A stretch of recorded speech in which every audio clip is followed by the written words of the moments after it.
કાકા આપણી સાથે જ બેઠા છે, પણ કાકી કોઈકની સાથે હમણાં ટેલિફોન પર વાત કરતા હતા. કોણ હતું કાકી? જાને હવે એવું તો કોણ હોય હવે આ ઉંમરે? સાદી રીતે જ પૂછે છે હવે કોણ હતું. તું હવે એ રીતે ના લઈ શકું, ચીડવતો નહીં કઈ તને.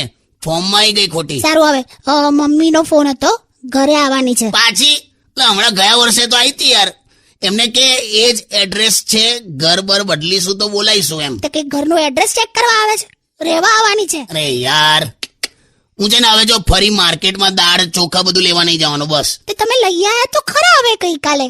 આખા મહિનાનું રાશન લાયા ને તમે? એ તો તારી માં એક જ દિવસમાં પૂરું કરી દેશે. શું કઈ પણ? નોર્મલ માણસો પ્લેટમાં દાળ ભાત ખાય, તારી માં ઓટલા પર આમ આખો ભાત ફેલાવે, એમાં એક ડોલ દાળ નાખે અને પાવડાથી ખાય. બસ હવે કશું બી બોલો છો યાર. એ બધું છે ને એનું બધું સ્પેશિયલ આઈટમો જાતે લઈને જ આવવાની છે. ઓકે?